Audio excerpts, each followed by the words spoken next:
Welcome to the Voodoo Power Podcast. Welcome to Plates and Pancakes. We're sitting down today with Jim Wendler. Jim is the creator and author of the 531 training program. This program has been one of the most widely used programs across the country. It's used everywhere from powerlifting to school weight rooms and everything in between.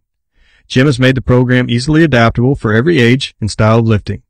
He played his football and graduated from the University of Arizona, where he was a 3-time letter winner as a walk-on. He went on to squat 1,000 pounds in competition and is an accomplished elite lifter with a 2,375-pound total. He has a no-filler style, and people enjoy listening to him for his passion, honesty, and ability to make sense of complex training ideas. Jim is currently the strength and conditioning coach at London, Ohio. So welcome to the show, Jim. Thank you very much. I appreciate it. Thank you for having me. Man, I'm grateful for you to come on. I'll probably sound like a fan halfway through this interview, and that's because I am a huge fan. When I was looking to move from a bodybuilding style of lifting to more of a powerlifting style of lifting, I ran across 531, and that book it just made everything so easy. So that was the goal. It's not perfect by any stretch of the imagination. But that's why I did it, was originally for me, because I didn't want to think anymore. I was tired of thinking. And I guess I've never really been, accused of thinking too much, but your situation was my situation too. I just needed something that I could just look at a piece of paper and just go. And the other thing is, I think, rightly or wrongly, I think a lot of your training has to revolve around kind of who you are, like what your personality is, and going for rep maxes and kind of going nuts. Like, I needed to feel that. I always call, like, you always need a little insanity in your life. At least I do. With my training. Doesn't mean like you're going to do stupid shit all the time, but I need something competitive to fire me up. I don't just want to go in and do 5 sets of 5. I'd be bored to death, So I think, that's the simplicity, and I think that kind of competitive thing really appeals to people. So, well, we were talking about pre-show a little bit, and I get to do prepcast for the local high school. And part of that is I call the opposing coaches every week. And I try to get a little bit of interview, key to the game, this and that and the other. And I always ask them, what was your off season like? What training did you do? And maybe you wouldn't be, but I was just shocked at how many people said 531. Like that. Really? That straightened up their weight room. It gave them a purpose. It made it clear cut, and it just worked for them. I'm always surprised by that. I get, messages, obviously, quite a few, and it's very humbling, and even, we get, some pretty big names or big teams or big groups, they're not just sports guys. And I'm always amazed, and it's always cool because those guys that do use it, a lot of them have background, and they're able to manipulate it, which I think is awesome, to whatever they need or whatever their philosophy is. So that's great. Now, I only think, like, my first thing is that's great, and I'm like, oh my God, I hope they don't do it wrong. Because I am, with my own team, I am, just a stickler with all the stuff, with, how we do everything. Just so everyone knows, London, Ohio is not a very big town. We probably have at most maybe 50 kids on the team. That's freshman to senior. So we have to take advantage of everything that we can control. And one of the things we can control besides effort and consistency is we always try to do everything right. So the simplest example is when we line up and do a sprint, everyone's toe has to be behind the line. And I always say, police yourself and then police your teammates. We're not starting until everything's perfect. And it doesn't sound like anything until you're at the game and your right hand needs to be down perfectly, or whatever it is, or the snap count, or being off sides, or knowing the play. It's always the little shit that catches up with you. So, but that's my first worry. It's like, don't ruin it. Don't ruin these kids. I have such a massive, heart for, young kids, especially like the high school age, because that for me was like the turning point in my life. And, so I'm glad to see some of these kids, whatever program, as long as their coach is passionate and kind of knows what he's doing, I'm pumped up that the kids are getting physically fit and getting stronger. And, you know, that the other, you know, we were talked a little bit before the podcast, but the biggest thing is I love seeing kids who have a good program can always elevate a kid up at least one level. For example, you can make your all-state player into an All-American. But I love seeing like the kid who's not very good at anything. And by the time his senior year, he started. And he waited through 4 years of hell, you know, and getting his ass kicked during practice and JV games and watching that kid just, and I've seen this happen. That's what our team's made of. We always have great athletes. We have 3 or 4 kick-ass dudes, but the team is built on those average dudes who, you know, spend 3 years basically on the bench and then coming in and just, you know, becoming all conference all of a sudden. And I think that's what a good strength and, you know, conditioning program can do. So, and the other thing, this has nothing to do with it, but I urge every coach, you don't need to do a lot. You just have to do it consistently. And, as I'll never forget our head coach at London, his brother is also a coach. And he asked, the brother said, "Hey, can I watch your workout sometime?" He said, "Just so you understand, it's not crazy. Like, you're going to be very underwhelmed. But we do the very underwhelming 50 weeks out of the year, you know, 3 times a week." And, so that's my only caution. Just be consistent. You don't have to do a lot. Just be consistent. And that's, you know, I got to talk to Zach DeChamp the other day, or it's actually DeCant. I struggle with the pronunciation, but that was his whole basis was consistency. It doesn't have to be this elaborate. He's like, take the training program you think's awesome and cut it in half. Yep. And you're where you need to be. You ready? This is how many exercises we generally do a day. Maybe 4. And that 4th one's like, plate raises or something. We just try and do something stupid, but we generally do 3 exercises every day. And, my big push every off season, I always have a focus, and I don't really know what that focus is until I kind of get maybe the second week or so. And this year was, we're going to do less things, but we're going to do what we do better. That's the whole focus, because I believe efficiency is a big thing with me. And I remember the first time I took over the off season, I said, "Listen, guys, we're only training 3 times a week. And, we'll probably be in here for no more than an hour. You know, with warm up and all that stuff, and plus whatever." And the kids were like, "Really?" And I'm like, "Yeah." I'm like, "First of all, I don't want to be here. I don't like I have nothing in common with you." You know, it's the joke. I would rather be with my wife. I want to be watching TV. I don't want to be here with you. And that was, you know, the whole point. But, obviously I was joking. But if you just dedicate, you know, 1 hour 3 times a week for 50 weeks, it's going to be unbelievable. But we try to do less things way better than doing. And I remember I've seen programs from like colleges. I'm not going to name the name, but this team won a national championship in the last 5 years. And I saw their workout program, and it's like 19 exercises or, you know, 12 exercises. I know no one's doing all this. I know, because I've been in college weight rooms. So instead of like lying to yourself, or even this, let's just take the average dude out there, just me and you, right? If you did 1 main lift 3 times a week, all right, so lift 1 main lift and 1 assistance lift that was kick-ass, and you did that until you're for 10 years, you know how awesome you'd be? And you know you can commit to that, right? Right. Like, you know, instead of like, I'm going to lift 6 days a week, I'm going to do all this, like, oh shit, turn that off. You know, you can commit, you know, you can kick ass at 2 different things, you know, really, really kind of, devote yourself to that. So, but anyway, that was our big focus this year, was efficiency and, effort. Now, I've asked this question to guests before, and I've listened to some of your stuff. So I know you kind of spent a lot of your time powerlifting. 1 rep max is king. But yes. in the high school setting, in athletics, do we have that paradigm a little bit backwards? I mean, is the submaximal weights at high speeds carry over from what you've seen better? It is. I could probably talk the rest of the time about this. Now, just so we're clear, I started lifting the summer before my 8th grade year, and all the way up until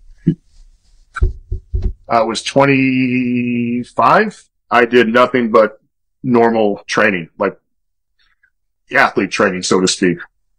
And I only really started maxing out when I was involved with powerlifting, which was about 6 years. Okay. So I already had a hell of a base, but everything up into them was, trying to break different records, rep maxes and stuff like that, similar to how we train right now and how the 5-3-1 program is. Now there's a lot of things one, with the barbell, the way that we do this, is we use the barbell I call it use it for power, and I own that barbell. So I get to decide what weight's on that bar at all times. With assistance lift, like you can choose, all right? Unless you screw it up, you can choose, but I own that barbell. And if I say the word control and power 6,000 times a workout. I want everything controlled. You should always be in control of that barbell at all times, because I'm not interested in how much you lift in 6 weeks or 12 weeks or 6 months. I'm interested in 4 years. And if we can effectively train that barbell lift with a weight that you can handle and your technique is perfect, then you're going to get stronger all the time. A classic example, when a kid's squatting, I'm just going to use my hands here. So this is his stance at 135, 185, 225, 275. You can't see my hands because he can't do the weight with the proper, the load properly. And I said this on my forum the other day. I said, it's magical what happens, your technique. You don't need a technique video if the load is good on your back. Is this, you know what I'm saying? Mm-hmm. Magically, every time someone asks for a technique video, it's just ridiculously heavy weight. Well, of course your technique's shitty. You're not strong enough to handle that.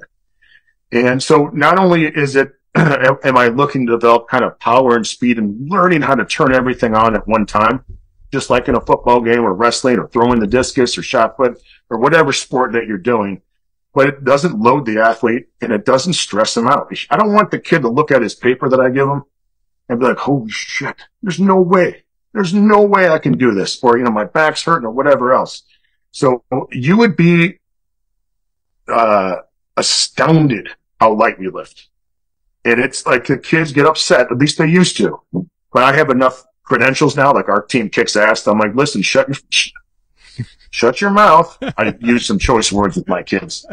I say, shut your fucking mouth and just do it, because I guarantee you, and what always happens, if the kids that listen and are consistent, their strength goes so beyond anything they could imagine. We had a kid, I'm going to guess his 1 rep max, but I think he did something like 205 for 5 or something before this off season.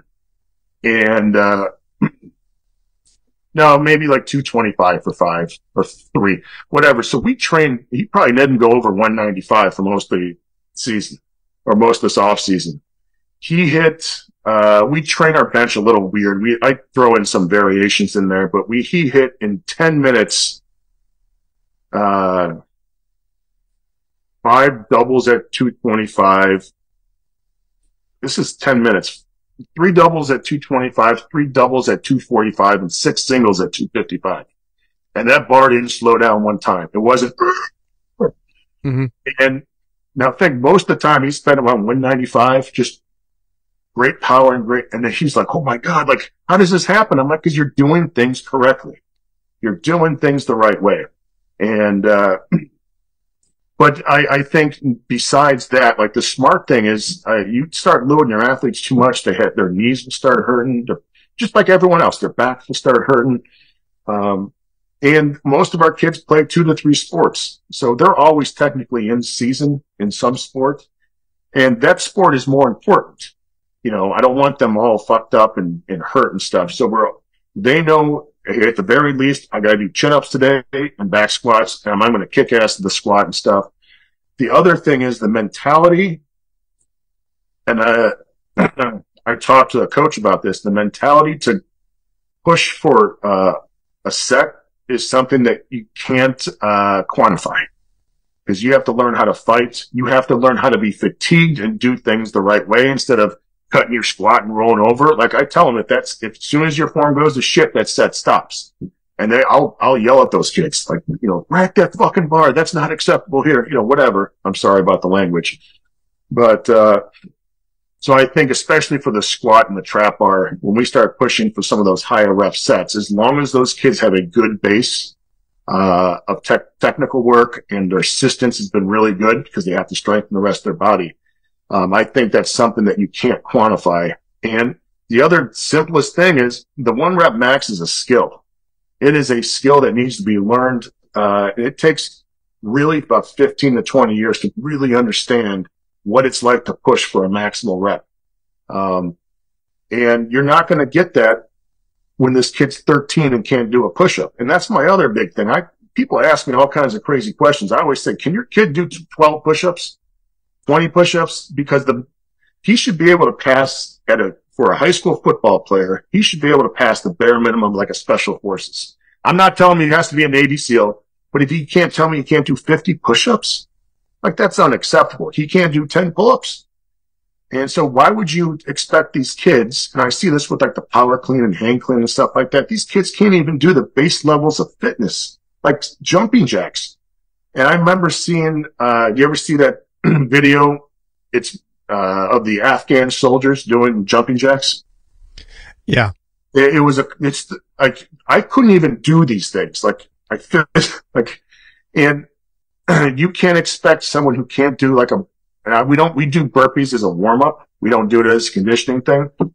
But if you can't squat down and do a strict 4-count burpee or a 6-count burpee and not die, then he shouldn't be doing power cleans or hang cleans, So we have like base levels of fitness that we really strive for. We are constantly trying to up their general physical preparedness. We really are. And at this time, I can talk all day on this because those kids are coming in so horribly untrained. Even the kids that play sports, it's bad. It's so bad that my wife now she does what I do at the junior high level for our junior high football team. So now we have a 6-year training program here in London. They start when they're in 7th grade, as long as they're on the football team. And then by the time they get to me, they have a good base of GPP and they understand how to do the lifts.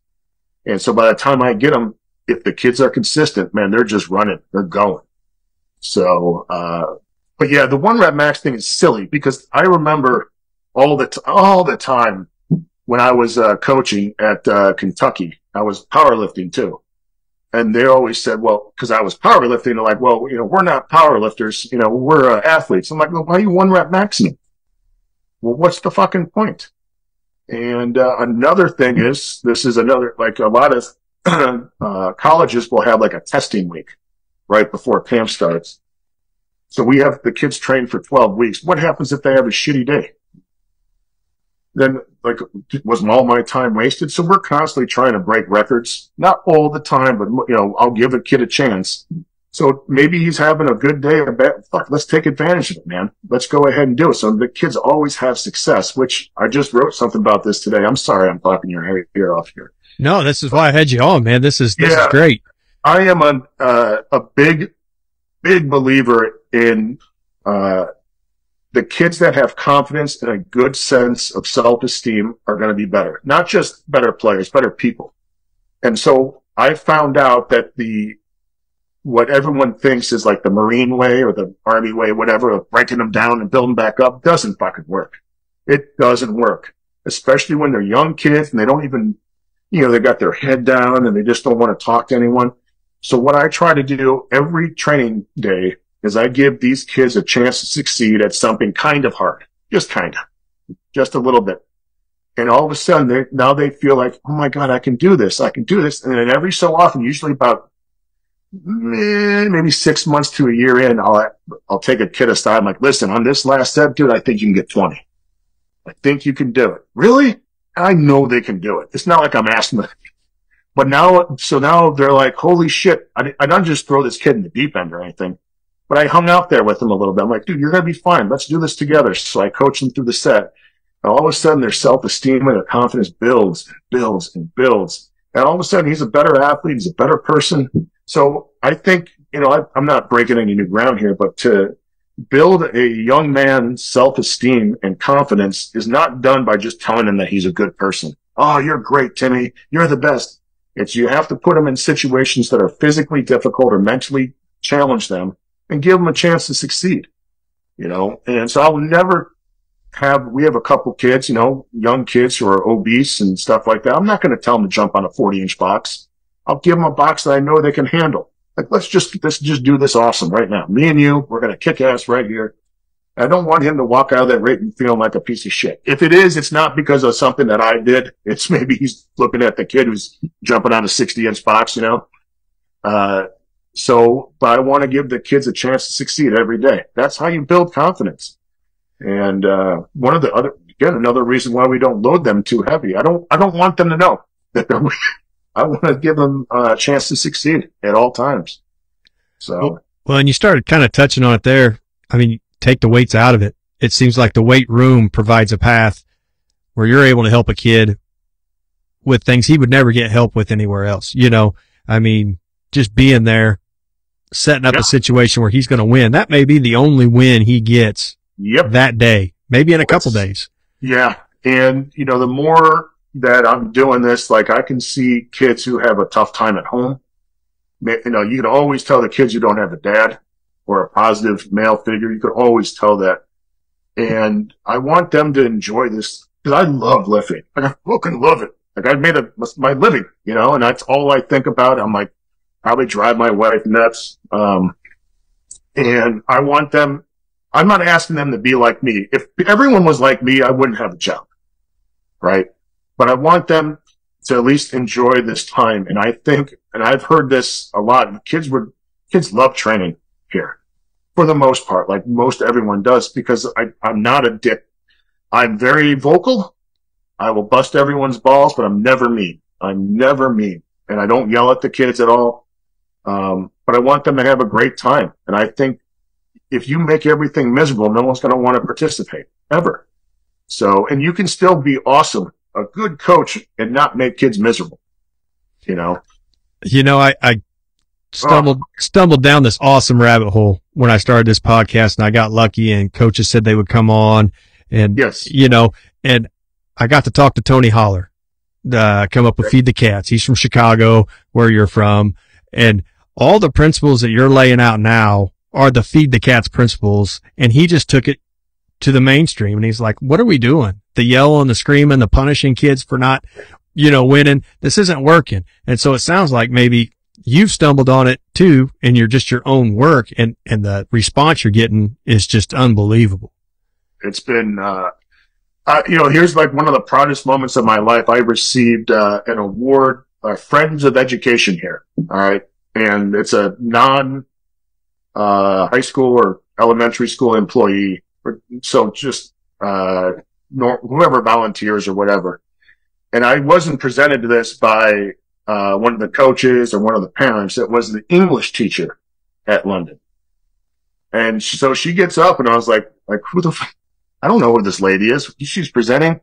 And the reason why she presents is because, every year in her class, the kids have to do some kind of paper on someone they admire. And, I'm getting choked up. And it was me. She goes, I get them all the time. And, so that was like, I realized, holy shit, like this is awesome. Like I'm making a difference in these kids' life. And I always, when I first started really getting into training and all this stuff, I'll never forget people, when I was like at Elite FTS and we were answering questions and stuff like that. For those that don't know, the EFS Q&A was massive back in the day. And, I remember people saying like, your guys are so high on your horse, you're not curing cancer. I'm like, well, fucker, either are you. No one is. No one's curing cancer. That doesn't make my job or your job or anyone's job less important. And I remember I love getting cheeseburgers. I don't care. Like, food's bad. Dude, cheeseburgers are awesome. And I remember like when you get your order wrong, how mad are you? Like you're pissed. Yeah. Especially when you pull off and you're like halfway home. Yeah. Like, damn it. And I was like, then you realize, dude, everyone's job matters. Like that's important. It may not be the most important thing, but no one's job is that important. And then, so I I try to treat people with the respect, no matter what. So I realized, like, again, I'm not at Nebraska or I'm not at Ohio State, but I'm still making my world that I live in, my circle of influence, I'm trying to make better. I really am. Well, actually on the fridge out in the gym, I had bought some of your stuff off your website, and you do have that quote: if you want to change the world, yeah, raise good kids, coach or mentor. And if you don't want to do any of those things, just keep your hands off of them. Oh, you know where I got that from? There's a documentary called The Other F Word, and refers to father. And it was a documentary on like punk and hardcore bands that were all anti-authority and, fuck everything. And now they're dads and parents. And they're like, well, how did you, go from being anti-authority to now you're the man, the man. And, I think it was the singer for Pennywise. And I'm not very familiar with any of these bands. I just remember that name, because of the clown. Mm-hmm. And, he said, for years I thought I was doing good by my lyrics and telling everyone this and that. And he goes, realized I wasn't doing much. It wasn't until I had kids that I realized that if you want to change the world, you got to raise good kids. So, not saying again, if you're not doing that, you're still important, but I think, man, it makes a difference. And, you never know who you're going to reach. You don't know. I try to be very cautious of what I say. I don't want to be negative, but you never know what's going to someone's going to remember, good or bad, And, so I think that's super important, man. And, I love coaching the kids because I don't control anyone's playing time either.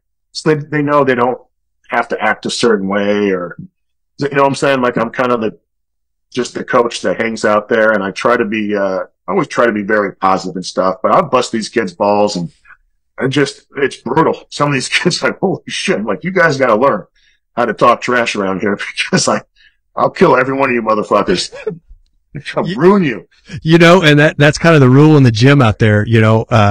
I don't deal with parents. I make that pretty clear off the bat. It doesn't cost it doesn't cost anything to come out here, but this is the deal. It's uncensored when you walk in the door. You may not like the music, but they do. Yes. You may not like the way they talk to each other, but they do. So our social environment. I think that trash talking, smart aleck, I think it almost does more than the weights. Yeah. Well, the weights build that, because now all of a sudden you're talking shit to each other, and it's never, I think if you wrote it down and someone read it, you're like, holy shit, these kids hate each other. Or this coach, what is he saying? But if you're in the context, everyone's got their fucking crying their eyes out. They're laughing so hard, and that builds such a camaraderie. And that's what the 90% of the people who aren't really in locker rooms or don't understand this kind of, male bonding sort of thing. It's just, it's super important. I think it's, it's gotta be amazing when you're in combat. The amount of brotherhood and shit talking has got to be at a whole other level too. And, so it's always funny when I hear you see some videos, some guys at war and what they're saying, like, oh my God. It's like, dude, he just picked off the leg of one of his buddies. Like, this is what keeps him normal, and, he's seen hell. So let it go a little bit, The other thing I've noticed is the kids that avoid it because they're scared of that talking and that, they're probably the ones that actually need it the most. And if they understood how to process it and handle it, they would probably get the most growth out of that situation. Well, what ends up happening is the kids that start to have success, then they start to build that confidence, and then that confidence starts getting into the verbal skills, and then they start to interact. And here's this is kind of what I'm talking about. My first day at football practice at Arizona was spring. I enrolled in the spring semester, so I made the team, and my spring ball. The first day we were in full pads. For some reason, I get to go out there, and I got in a fight. Someone did something shitty to me, and I was like, dude, I can't back down. It's like prison. Like, listen. And I'll never forget, like, I just started fucking wailing on this guy, and then one guy grabbed this arm, guy held me, and the other guys just started wailing the shit out of me. And I was like, and so after the end of practice, one of the starting linebackers went, "Hey, you're going out with us tonight, man. You fucking hung in. You took your fucking punches." I was like, all right, so I think, but that kind of, I see these when they start getting a little physically fit and more sure of themselves. And that's just part of maturing, even without the weight room and all that other stuff. But I think it really accelerates it. Then you start seeing the kids shit talk. And one of the greatest shit talkers of all time on our team was one of the quietest, dorkiest guys you've ever seen. By his senior year, this guy was just out of his mind. And what a terrific kid, too. I mean, unbelievable kid. His first time in the weight room, like, he was dumbbell squatting. That's what we start kids with, is a dumbbell squat. He basically fell over with a 35-pound dumbbell. His senior year, his traps are up to his, comically large, just jacked up, fucking shredded. I see him running down a country road with his weight vest on. Just getting some extra, I'm like, holy shit, this kid turned into a machine. Like, so it's like, wow, what now that kid was a little different, as far as, his dedication to being awesome. And I'll give this kid credit too. He wrestled all 4 years. I don't know if he won more than a handful of matches. And I asked him, like, how you doing wrestling? He's like, not good at all. But it never deterred him. He said, I'm out there, I'm kicking ass. And he had like an 8-year plan. And he's still doing great right now. So, he's off in, college, and he's doing, Marine ROTC. So, but anyway, that's, I just watched his development. It was really good. Unbelievable. So talking about development, and some of the different guys I've gotten to talk to, they've got me down some rabbit holes, some neurological rabbit holes, and you're always studying for the next guest and you're researching their stuff. So you have questions. So taking what, like, a guy like Dan Fictor's saying or Chris Corfus is saying, and then bringing it back around, then I listen to you and it's like, well, crap, I think he's on the same track. Your warm up, the gymnastics, the neurological stuff, noticing that kids just don't know where any part of their body is. It's like diarrhea. Yeah. And, we started doing that. I don't remember how I got that. I got that idea from, oh my God, Stan Laprati, who was a high school, physical education teacher in the 60s and 70s, maybe. But Stan Laprati, he was in California, and his physical education program was out of this world. I mean, have you ever heard of this guy? No, I have to look into it. And they made a documentary about this, and God, what's it called? I can't remember, but it's on Amazon. And, but anyway, if you saw what he was able to get these kids to do, that was a different time and different era. You would think that these guys it was all like for special forces, like indoctrination or something. It's unbelievable how, hard these kids work and how successful this program was. And I looked at some of the stuff that he did.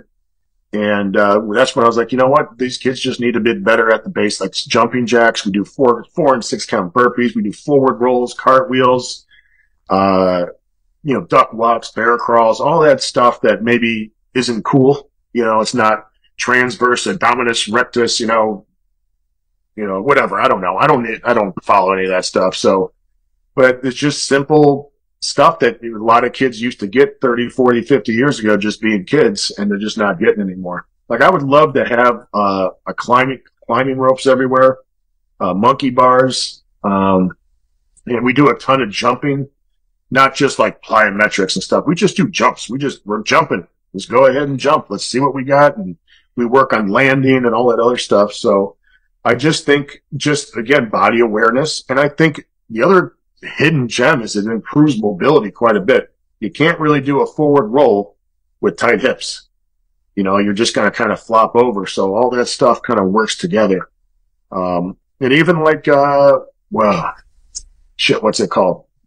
Crab walks, tremendous for your, shoulder mobility and glutes and all that stuff.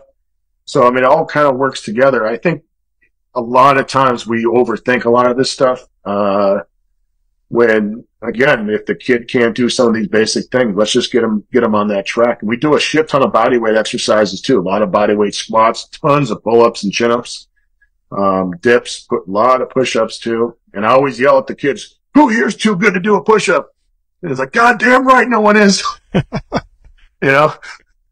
So, but we do pull-ups 3 times a week usually, you know, in some shape or fashion. So, and the heavier kids do we sometimes do band pull-ups, you know, or we do jumping pull-ups where you jump up the bar, hold, and lower yourself down, stuff like that. But last year we had 2 seniors they were huge kids. One was they're both around 315-ish, and they both did 11 pull-ups. And, it's a high school kid, you know, and they started off with the band, just barely getting sets of 2 and 3. And, we just worked at it. So, but anyway, super proud of how that worked. Those kids worked though. So that's a testament to it's hard to participate in an exercise where you're not good. Yeah. Nobody wants to not be good. Yeah. So it's, you know, I think the competitive nature of the sport, the kids were competitive too. So that obviously helps, but whatever. Now, adding this in, the body awareness, all the things you do, have you noticed an increase in speed just because of body awareness? Speed, came from when we got stronger. I think that's when we really start. We don't do any like technical speed, maybe a little bit here and there, but, I think we're so behind the 8 ball with that stuff as far as physical development. And my first off season, that first year, all we did was just basic, you know, 100s and 50s and just conditioning work really. And we get to that first game and every kid on the team, like, was so much faster. And my head coach was like, how'd that happen? I'm like, well, this kid could only squat 150 pounds. He's squatting 255 now for 8. What do you think was going to happen? Like, he didn't get any fatter. He got leaner. We're always running, but we got stronger. And so like there's nothing wrong with speed work, but when I see a kid again who can't do some of the basics, what the hell's a fast claw going to do for a kid who can't do a push-up? Let's get him physically fit.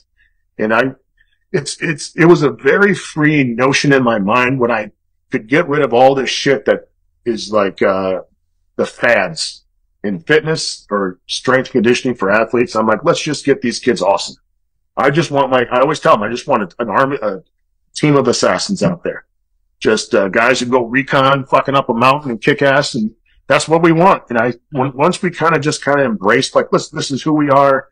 And then the other thing is, you know, I'm not terribly well versed in that stuff. Like I ran track and I wasn't terribly fast, but I just ran. We ran, you know, reason why we don't do power cleans and hang cleans.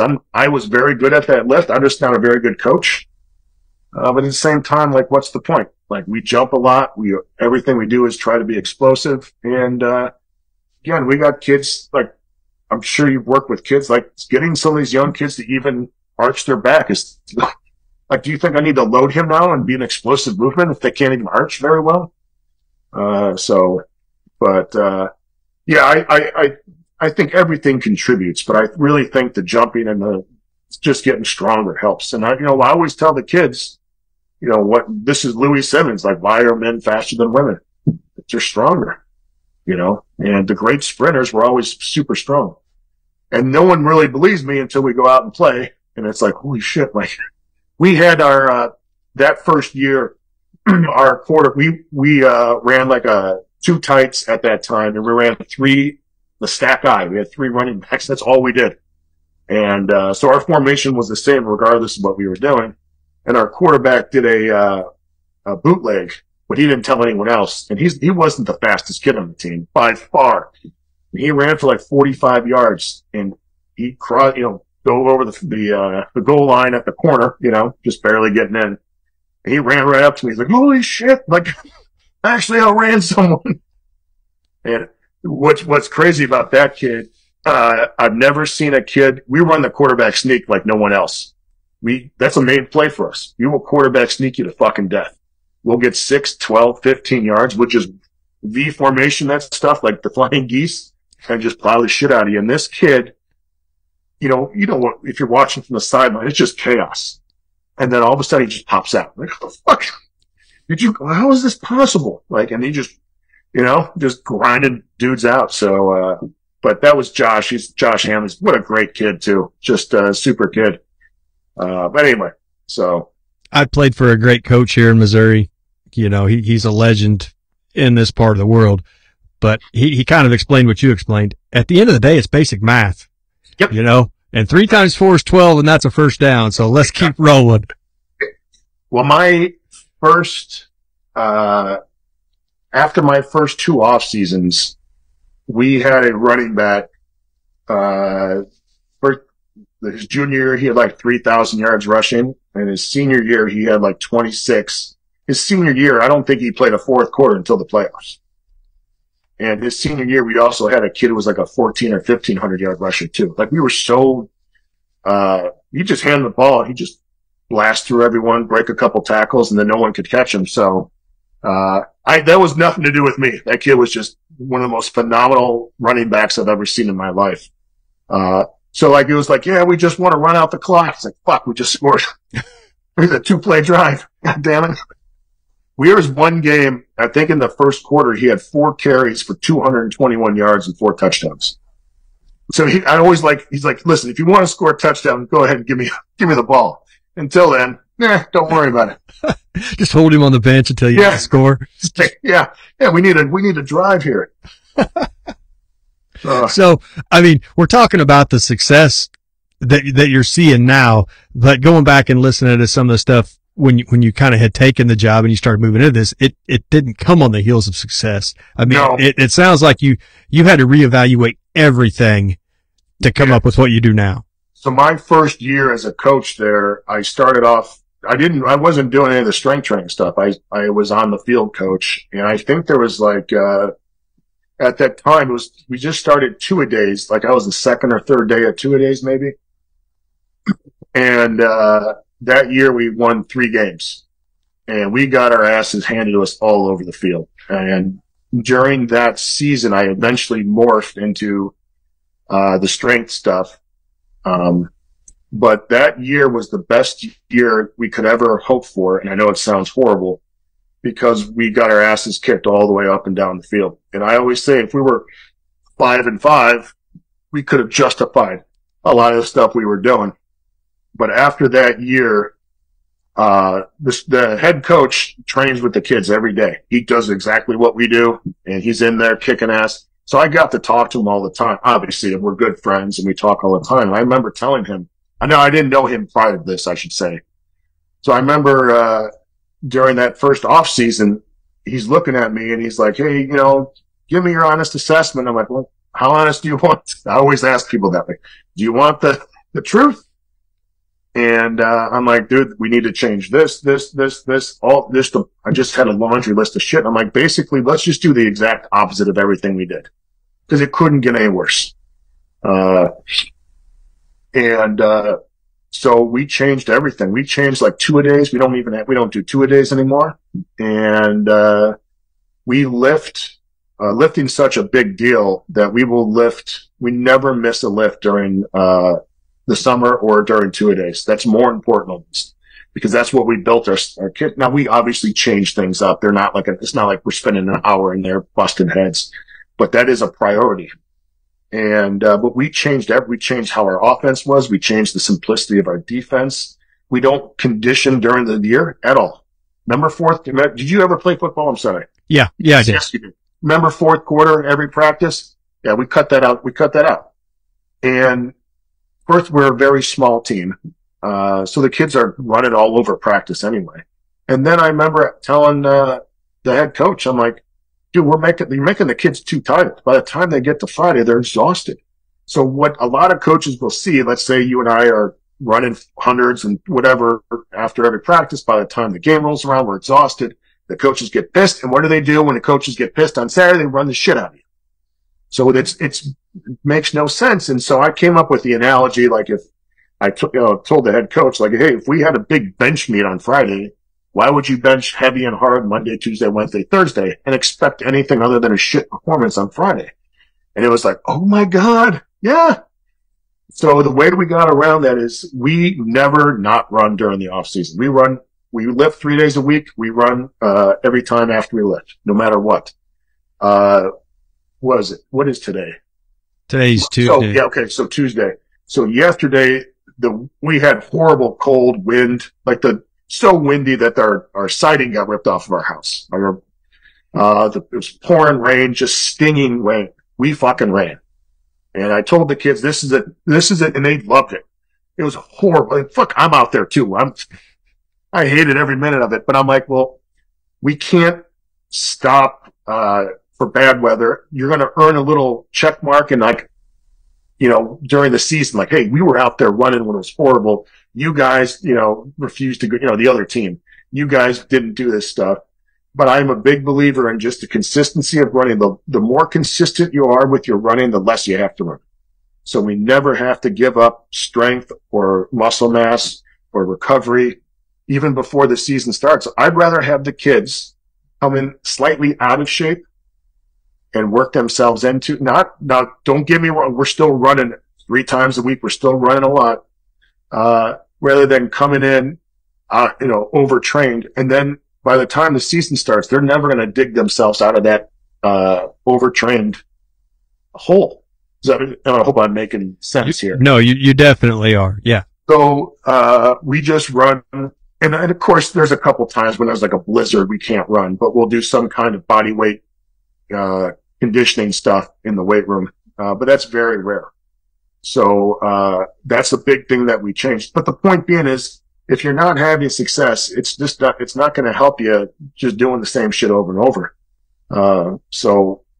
And then over the years, we've kind of experimented with stuff here and there. Now we've made some huge errors. We've had some great success, but it's always when we get away from like who we are, I think that's when we start losing, and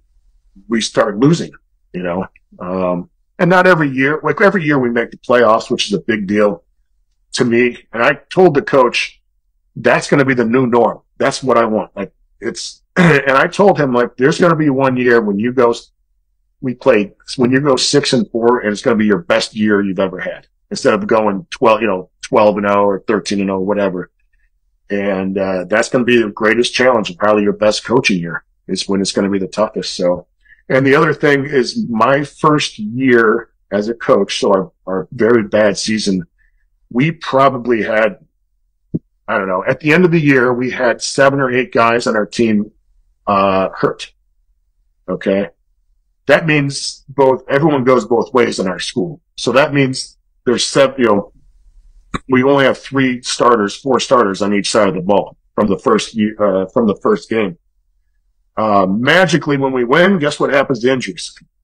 Yeah, they're going to go way down. Yeah. Imagine it like if you're playing a state title, you don't have an injured kid on the team. Yeah. So we always, obviously going to get some injuries here and there because it's the nature of the game. But because our kids are well trained, they're physically fit, and they're not tired all the time. That doesn't mean that practices aren't hard. It means we assess everything.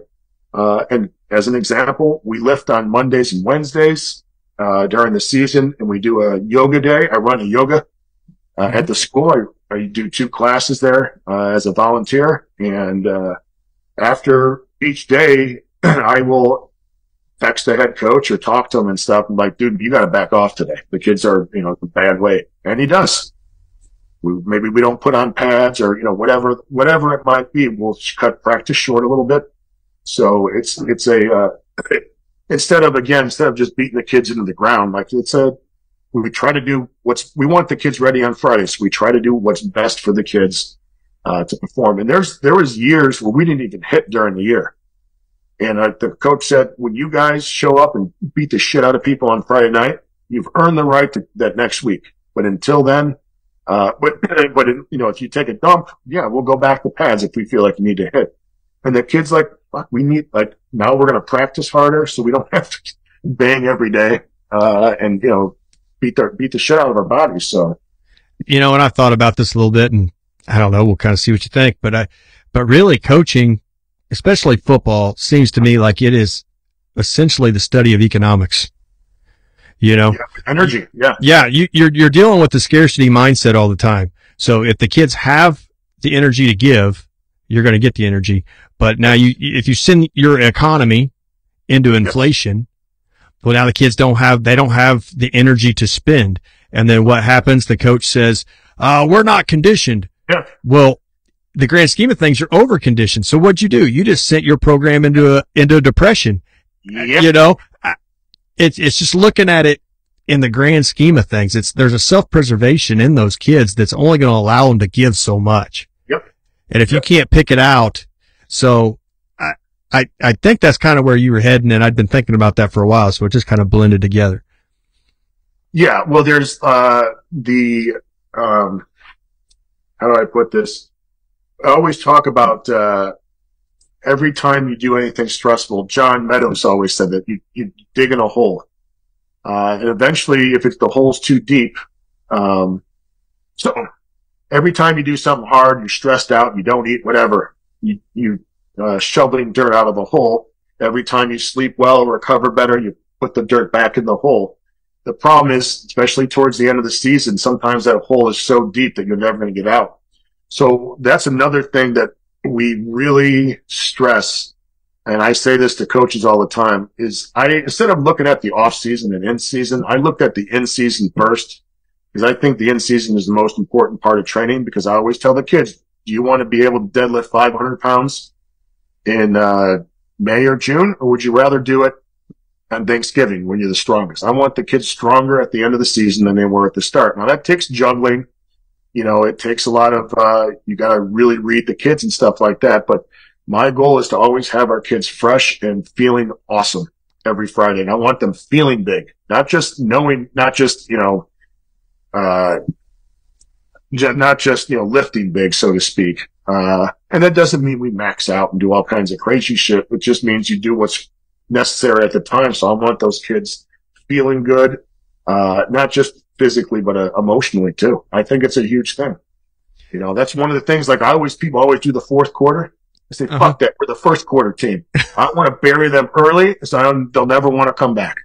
And I'm saying that first play, those first drive, that's the most important thing. Like even if we don't get a first down, you put someone on their back and choke them a little bit. You let them know, who they're effing with tonight.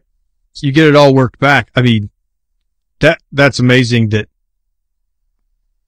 I guess you were able to get it all set up. And I think talking to people, they don't understand that. You don't figure the start of the season. You want to figure what your most important game is. And then all the training gets scheduled backwards from there. Yeah. And, essentially, like I always had this question is like, we don't like peak, I'm saying like a power lifter. And I always thought like, well, when are you supposed to peak as a football player? It's impossible.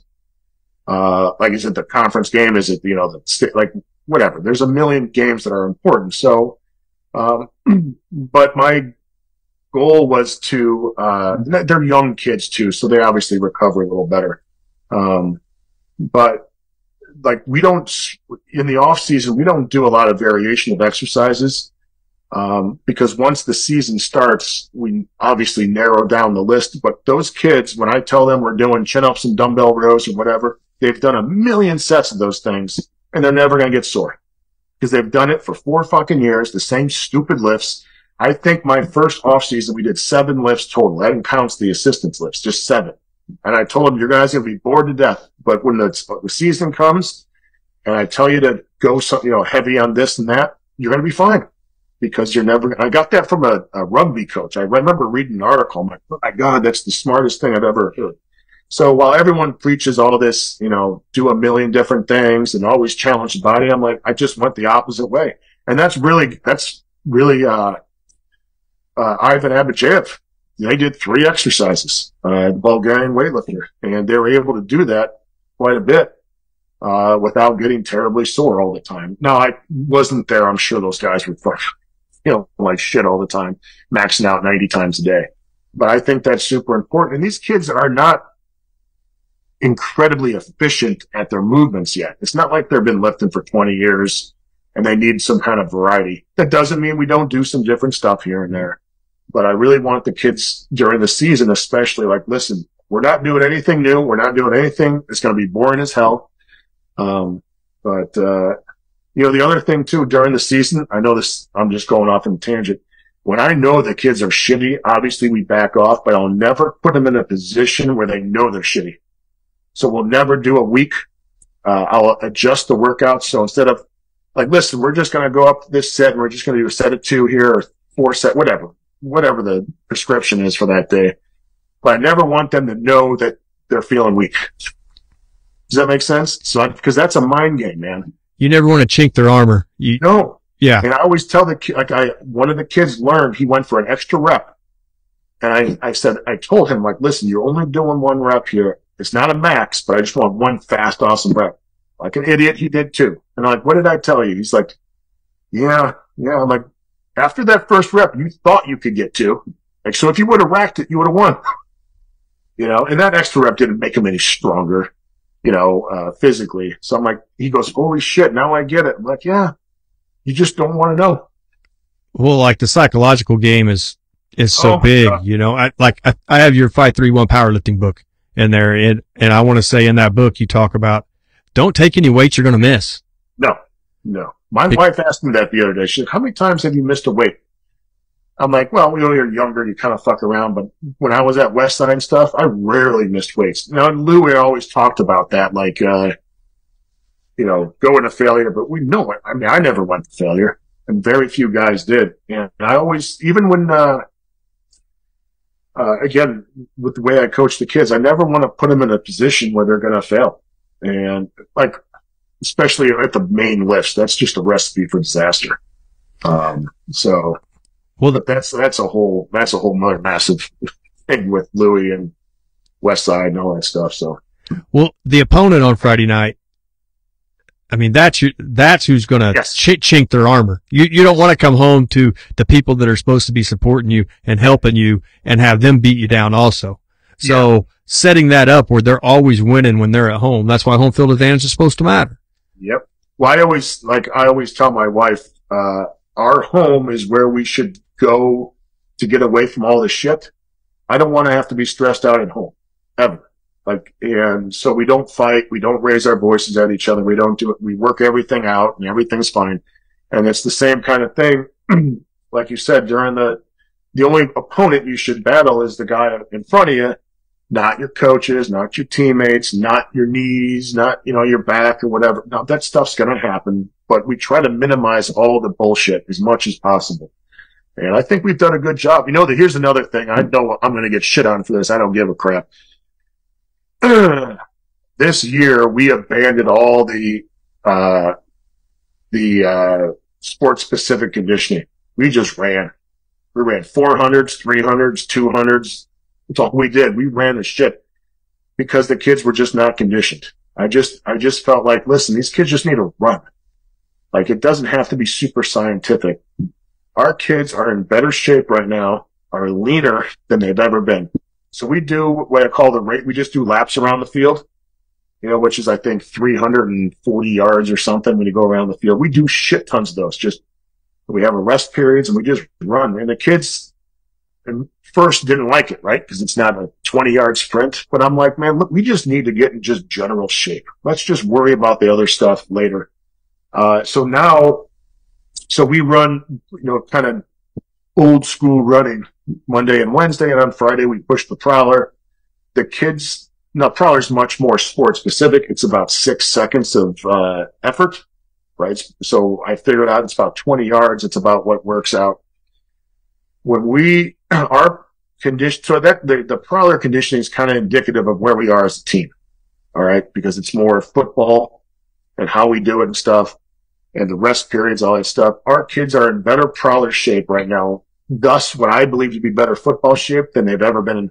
We are about 4 months ahead of schedule right now with our conditioning, just from doing old school stupid running, And one of the things that always and I believe this too, is like, if you run long distance, you're going to get slower. And there might be some to that.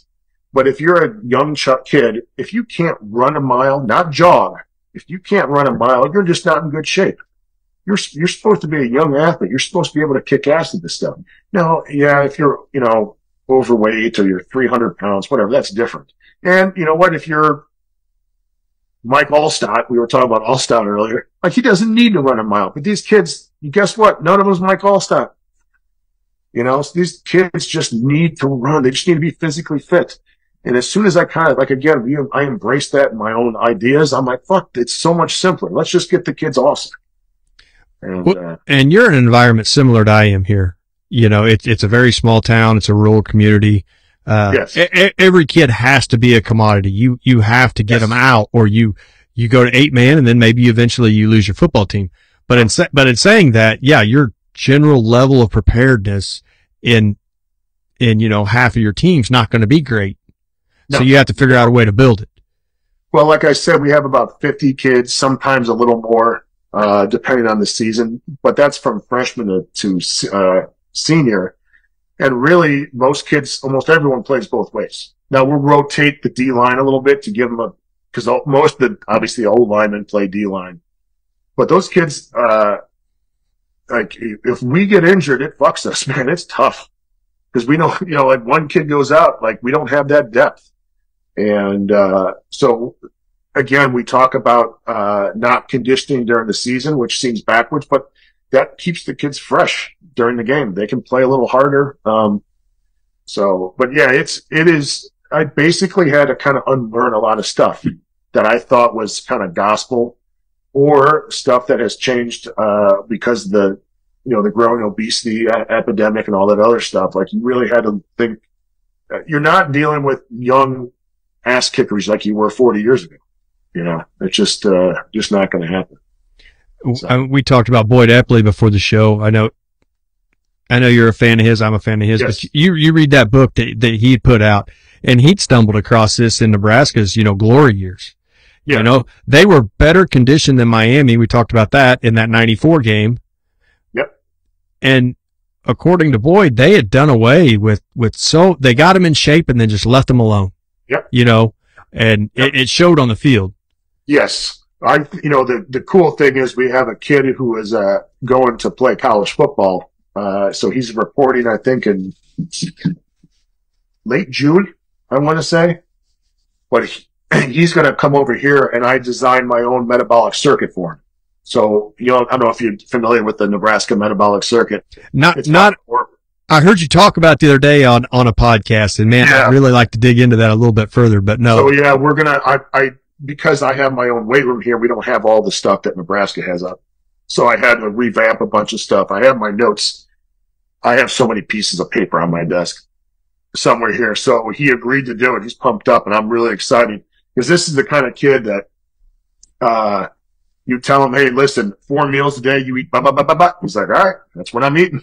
Like, it's not, oh man, really? He's the kind of kid that will do whatever. So I think and my whole goal, I told him, like, listen, this 6-week period, we're just putting muscle mass on. We're going to put on as much muscle mass as possible. We're still going to adhere to my basic principles. So I kind of have some idea of what we're doing, and I'll be able to kind of riff on what I need to change here and there based on what he's doing, but I'm super excited. So yeah, he's very happy, obviously, because, he's like, I get to lift with you. And I'm like, dude, you're doing me a huge favor because I've been wanting to do this for years and I can't do it. It just don't have the resources at our high school gym to run. Because you remember Nebraska's weight room. I mean, yeah. And plus there's one of me. There's like 30 of those guys at Nebraska. Running stuff. So I'm pretty excited. So most of my coaching will be programming and not actually coaching, which is going to be kind of different for me. So. Well, you talk about the Nebraska weight room. The first time I ever walked into it, I mean, it takes your breath away. I've never seen it. I've just seen pictures. You walk in and you got all the national championship trophies on one side. So then you walk up, they got an indoor waterfall and then all their trophies. So then you turn left like you're going into the weight room, and they have a little room that looks like something off Star Trek. It's like a white little bubble, and you walk in there and then you watch these presentations. And so they have, I think when I was there, they had 3 of them, Nebraska on game day and a Heisman Trophy one and maybe a national championship one. But in the Heisman Trophy ones, the Heisman trophies come out of the wall. Oh. And then they're sitting right there, and then from there you walk out and then you just walk into this, I don't even know how many racks, and everything's Husker Power, everything's labeled. It's just like, holy cow. Yeah, it'll just take your breath away. See, I wish I could visit it about the late 80s, early 90s. I really think, I'm probably going to get shit on for this. I think they kind of lost their way when they went to more machine stuff. And that's just my opinion. But I used to have an old Nebraska Husker Power VHS tape that detailed kind of what they do, and it had some highlights of the kids. They used to have like a raised platform where they had a squat rack, a bench press, and a hand clean station, and only record holders could lift there. It was like it was roped off.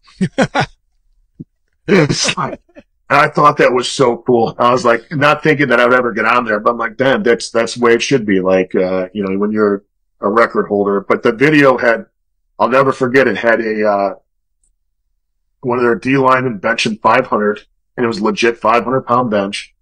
It had a safety or cornerback hang cleaning 286 for 10. And it wasn't like, even if it was sloppy, who gives a shit? Like, you're bringing that bar up. It was really solid. It was just amazing. And they had a linebacker, I think, vertical jump. This was probably 1989. The video probably took place somewhere around there. He jumped up, I think, 42 inches. And it's unbelievable. You're talking about that. So I live in western Missouri, south of Kansas City. So we border Kansas. It's just right there. So in all the things I've done, you run into a lot of guys that played at K-State or they played at KU. Yeah. So they were opposing Nebraska in the Big 8 days. And Boyd Epley, with him, there was no secrets. He would go to all those schools and show them what they were doing, and those guys would say he would come in and he would start showing us this stuff, and their defensive linemen were doing box jumps that our safeties could barely do.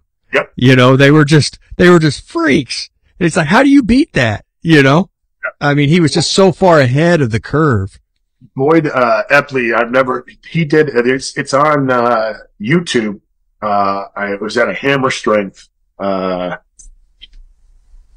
presentation thing, whatever, a seminar that was hosted by Hammer Strength or Powerlift or one of those. And he said, he got the introduction, and he said, well, what's the goal of the strength? What should be your goal as a strength conditioning coach for a power athlete? And of course, everyone's sitting on their hands. Like, I wouldn't answer anything. And he said, build muscle. And it was antithesis of everything that you read right now. Everything's about mobility and speed and all this stuff. And his line of thinking was, if I make a kid bigger, more muscular, not fatter, more muscular, he's going to be faster, more agile. He'll be able to just be better athlete. And especially with our young kids, that's I tell them all the time, like, we need to body build. We call it winning the battle of the bus. So we do powerful reps with the barbell, and then we just body build. When I say body, we're just doing a lot of reps and a lot of volume and stuff like that. And I just want our kids to look bigger. And like I said, we want to win the battle of the bus. Stepping off the bus, we want to look a little big. And if you don't think that matters, you have no idea. Yeah, because you talk about watching them old tapes. Boyd Epley saved the University of Nebraska so much money in shirts because they never had to buy a full shirt because them guys wouldn't wear them.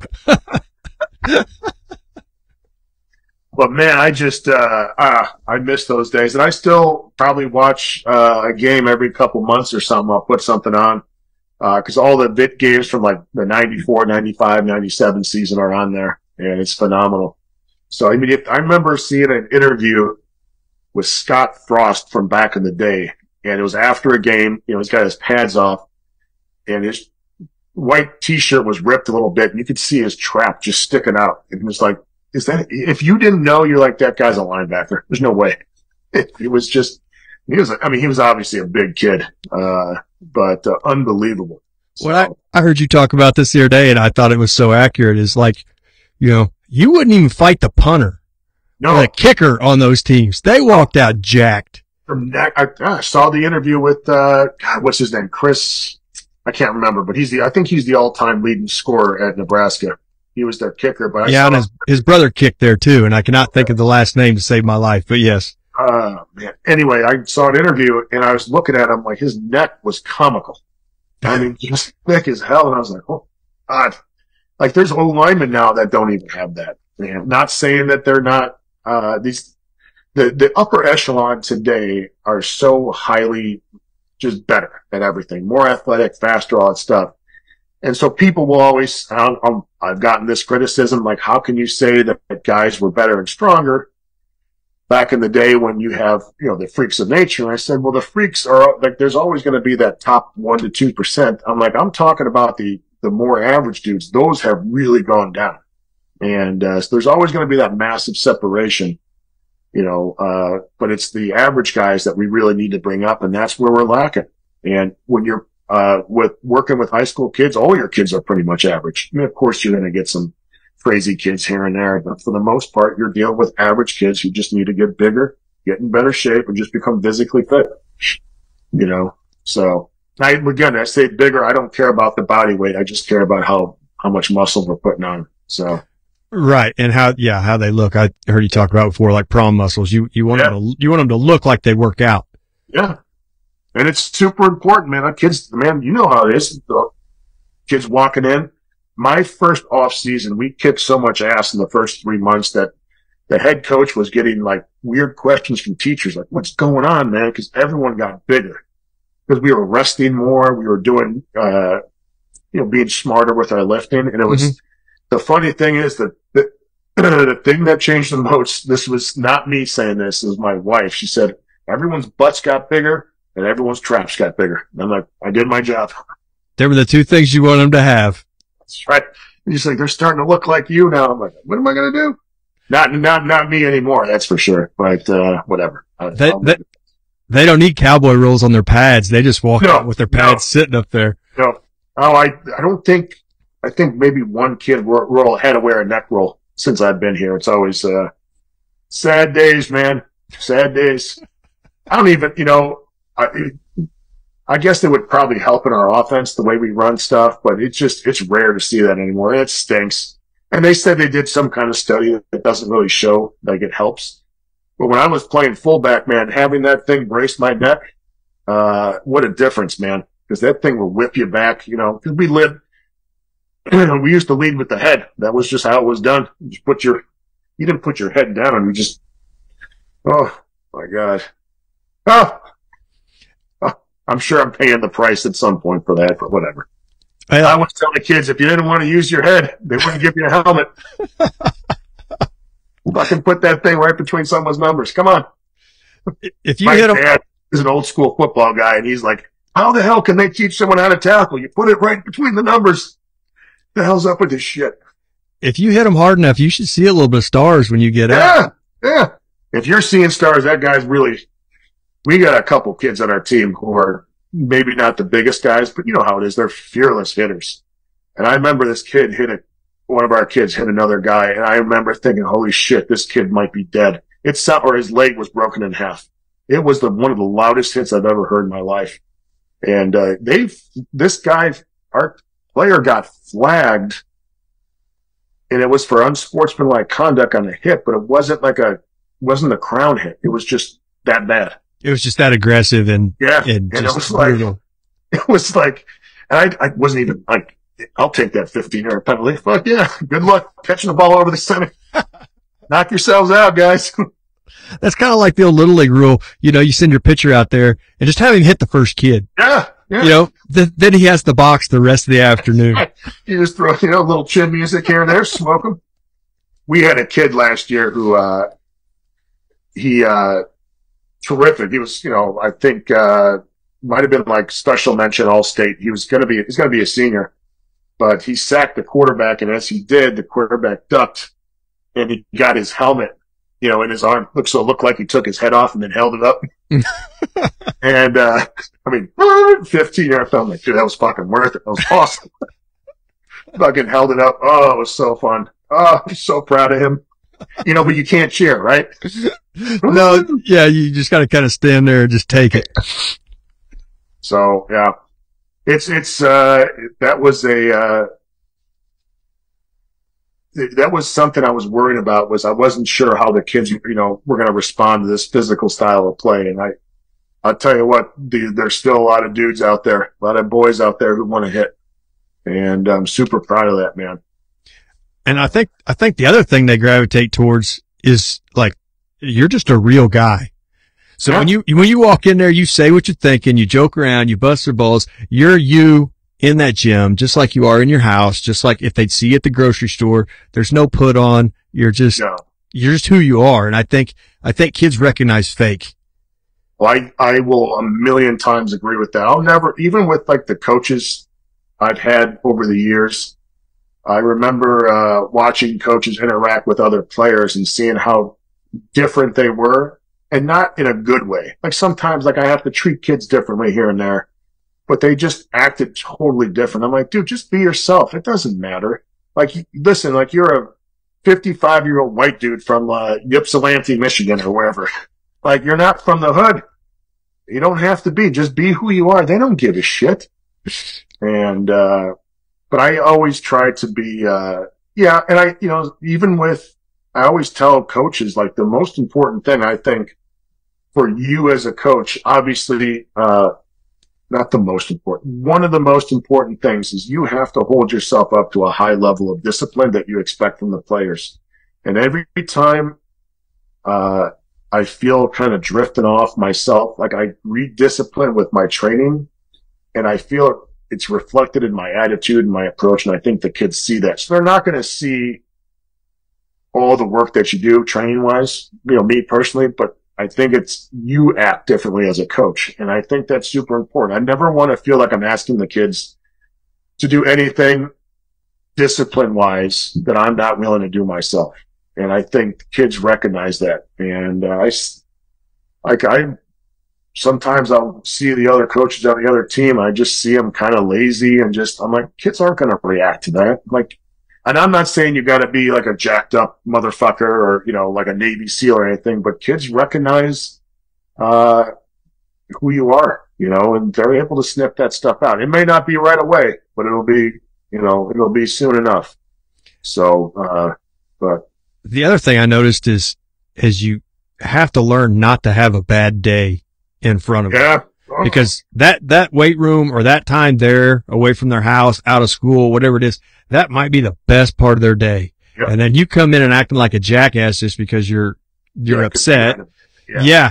That really affects how the kids view you. Well, like I said, I want that time to be a good time for them. I really think that's important. And, like I always joke with my wife, we always make fun of the person who's got to go to lifting, you know, cause it's like, oh my God, I gotta go. These kids are going to drive me nuts. And, you always come back. And my wife always says they always give you more energy, you know? And, so I think I've done a really good job. I think, but you have to be conscious of that. Like, listen, when I walk up, cause our weight room's on the second floor. So when I walk up those stairs, like, listen, let's tune it in. Let's be positive. And, I don't know. I guess I want the kids to enjoy this just as much as anything else. And you know, from an overall standpoint, I think obviously, health is such a massive issue in our world today. I mean, it's horrid. And I remember I saw someone had a camcorder back. It was like, on his graduating day. It was a 1992 or 93 or something like that. And he was in this high school taking all these, you know, of all the people, just walking through the halls. And it's like, man, there was no one that was overweight. You know, if there was, it was very few. I didn't notice any. It was like, wow, what a change. That's when I graduated high school. And now it's like, it's horrid. Like, it's bad. Yeah. I don't think that's being melodramatic. I didn't, you know, I mean, just go out to like Disney World or a theme park sometime where there's a ton of people. It's tough. You know? Yeah, there's definitely been a switch in culture and how things are. The other thing you see is like go to Walmart and, I think we're probably really close to the same age. You look at people that are 10 to 12 years older than us and the mobility and how they get around. It's just like you didn't see that when we were kids. I don't remember going to Walmart and seeing people pushing maybe 60, let's say, that couldn't get around. Yes. Could. And the only ones that did was like that dude was a knob, dude. Right. You know, or some older guy with a hump or something like that. But for the most part, they were always fairly active people. And it's not like they went and trained and worked out. They had a different lifestyle. And obviously, you know, it's not just video games or anything like that. It's just a ton of factors coming in. And so I think that at the very heart of it, at least I want the kids to see, like, listen, if I just train like this, or if I just train 3 times a week, you know, whatever they choose to do, like I can still be in great shape and still kick ass.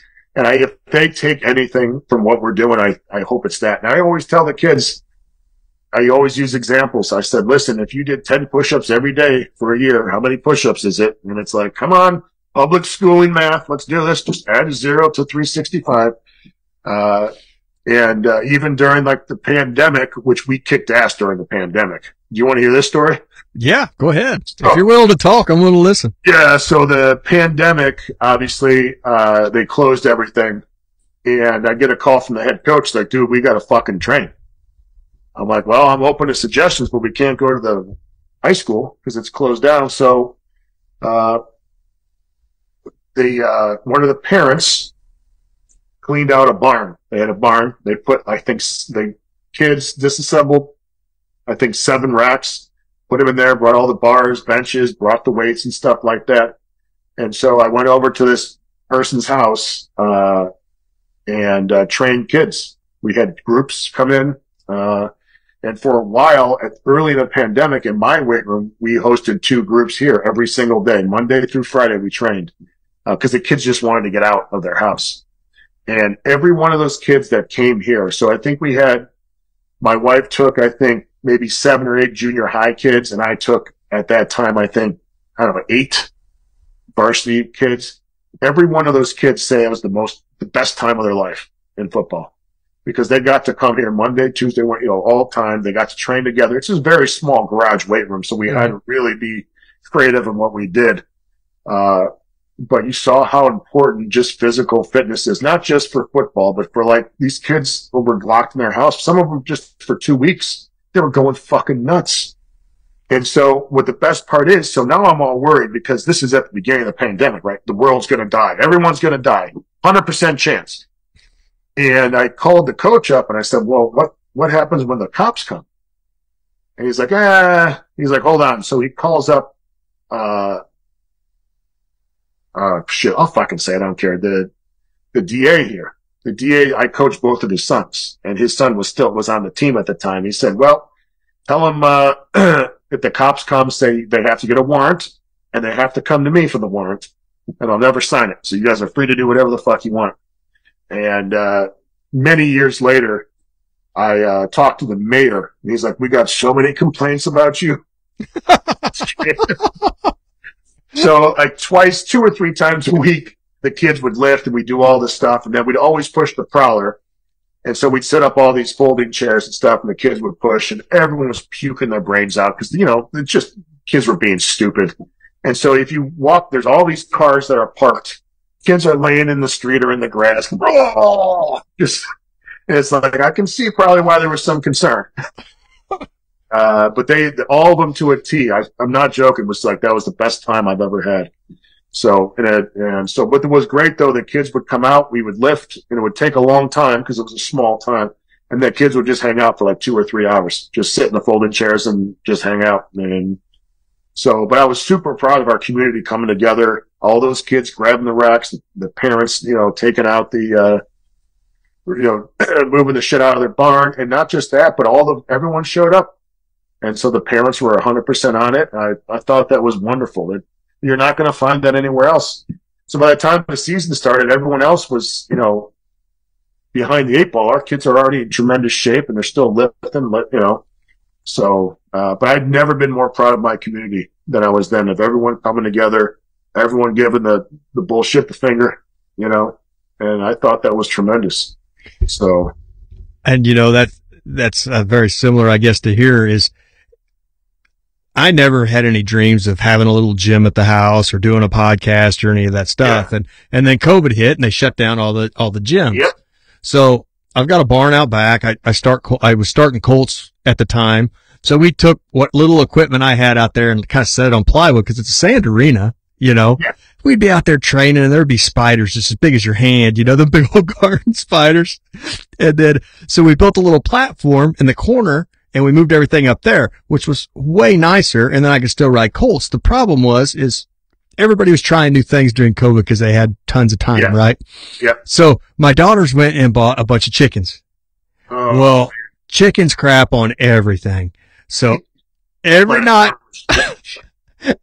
when we were done, we had to take trash bags and put them over the benches and stuff like that, or we would just walk in to just chicken crap everywhere, But I look back and it was hot, it was hot in the summer, humidity there is horrible. Oh, yes. And, I look back at it and as crazy as that was some of the funnest times, we had some success. Kids went on to just do great things that year. And then that eventually turned into a more, climate controlled environment. But, but you saw the need, you saw a need that kids needed somewhere to be and something to do. And, it was a life-changing experience, I guess, starting that up. Yeah. Oh, it was, we had one kid who lives in my neighborhood who was the last kid to join us, in our lifting group that was here. And, he, comes over one day and he looks like he's locked in like a dungeon. His hair was all fucked up. I was like, what's wrong with you? He's like, I haven't left my house in 4 weeks. And, I remember like, dude, you gotta tell your parents, like, let's go. Like, we're fine. No one's dead here. We've been doing this for like a month. And his parents let him come. But when he walked over, I couldn't believe the change. It's like if you get really, like, I was really sick 2 years ago. I didn't have COVID. I had some kind of flu. And I was literally bedridden. And I'm saying I slept almost all day for 5 days. I ate basically nothing. I lost so much weight and so much muscle mass that prior to that, for about 7 months, I did at least a Murph challenge every single day. My first workout after that illness, so it was probably 5 days. 6 days really ill. I couldn't even do 5 bodyweight squats without being completely gassed. And I was like, God, like just a week basically of me not doing anything. Imagine what these people went through over a year, So. Oh yeah, especially in, where it was policed a lot harder than our communities. Yeah, you put people at a huge disadvantage. Oh, and and so one of the things I stressed the first couple of years, after that 2020 season, like, listen, if you're in prison or if you can't go out, man, you can always do bodyweight squats and push-ups and sit-ups. You can always knock the shit out of those things. And, so I don't know. We've had a lot of kids after they stopped, playing high school football. Maybe they didn't play college, but a lot of those kids lift together still, which I think is really cool. And one of the kids said to me, I can't lift with anyone else but one of my teammates because no one knows how to work. And I was like, wow, that made me proud. Like, you guys learn how to work hard here and really, so that was a pretty proud moment in my life, I have to admit. And, I was like, oh, like, I don't know. It's funny because, we win all these games and we kick the shit out of them. And that was one of the most memorable parts of my life. And, so there we go. Anyway. Well, I don't want to keep you all night, but there are a few other questions I had, but I want to steer this in a total different direction.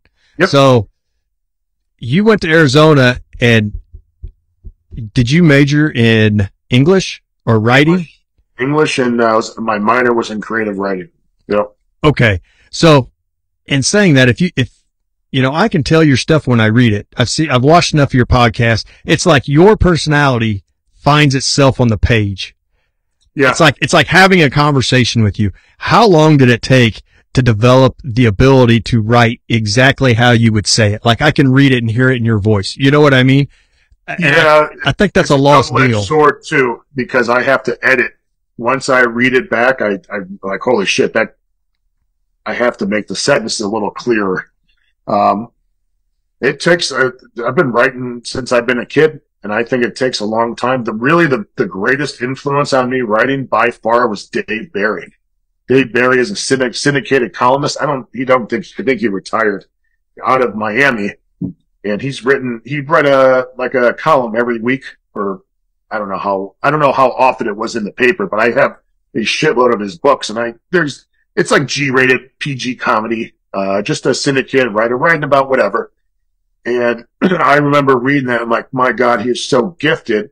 And I love reading books and stuff, but I love someone that can kind of condense everything and make you laugh and you get something out of it, but you don't have to spend 60 weeks reading it, or you don't need, like, when you read Moby Dick, you need to have notes. I just loved how he wrote.